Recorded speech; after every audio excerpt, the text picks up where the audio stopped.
Hakika kila itwapo leo Mungu ni mzuri sana. Muda huu natamani sana tutafakari kwa pamoja Wakorinto wa kwanza sura ile ya 15.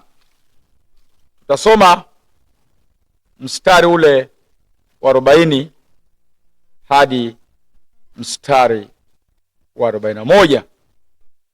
Maandiko matakatifu mahali hapa yanasema hivi: tena kuna miili ya mbinguni na miili ya duniani, lakini fahari yake ile ya mbinguni ni mbali na fahari yake ile ya duniani ni mbali. Bwana Yesu asifiwe sana. Biblia mahali hapa inatukumbusha kwamba kama tunavyoona kuna miili ya duniani, tukumbuke kuna miili ya mbinguni. Lakini uzuri, fahari hailingani. Ile miili ya mbinguni ni mizuri sana.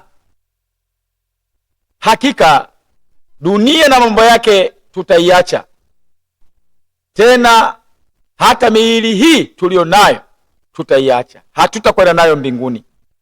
Ndio maana Biblia inasema msidanganyike, nyama na damu havitaurithi ufalme wa Mungu, wala uharibifu kurithi kutokuharibika. Na kukumbusha mwana wa Mungu, mwili usikudanganye ukashindwa kuokoka. Mwili usiwe sababu ya wewe kushindwa kuishi maisha ya usafi na ya utakatifu. Usiufuate mwili. Mwili wenyewe unajua uende mbinguni.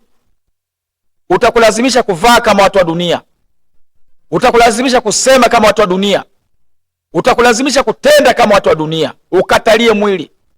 Biblia inasema tukienenda kwa mwili hatuwezi kufanya matakwa ya roho, lakini tukienenda kwa roho kama hatuwezi kutimiza matakwa ya mwili.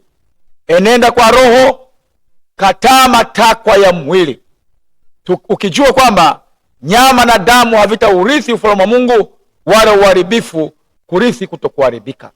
Inawezekana unaponisikia mwili wako umechakaa na magonjwa, shetani amejaribu kupiga mwili wako. Usimwache Bwana Yesu. Kuna mwili mwingine mzuri wa mbinguni unakusubiria, mwili ambao hakika ni mzuri kuliko mwili wa Muhindi, kuliko mwili wa Mwafrika, kuliko mwili wa mzungu, kuliko mwili wowote. Ni mwili mzuri sana. Maandiko matakatifu yanasema wale wanaodumu katika imani wataenda kuvikwa miili mizuri ya mbinguni. Kwa wanaokwenda mbinguni kuna miili mizuri sana inawasubiri, miili iliyobeba utukufu, miili isiona uchungu na haipatwi na magonjwa.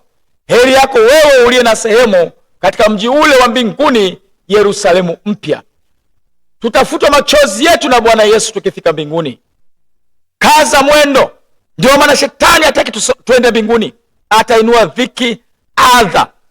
Inawezekana kuna mahali unapita na kuna mambo yanakuvunja moyo na kukasha tamaa. Usimwache Bwana Yesu. Songa mbele. Yeye ajaye anakuja, wala hata kawia. Na Yesu amesema ameenda kutuandalia makao, ili pale alipo sisi nasi tupate kuwepo. Mwana wa Mungu, mji ule mtakatifu Yerusalemu mpya unakusubiri. Kuna mwili wako mzuri mbinguni unakusubiri. Songa mbele, mwangalie Yesu. Mungu wangu akubariki sana. Neno hili likuimarishe kiroho katika jina la Yesu. Amen.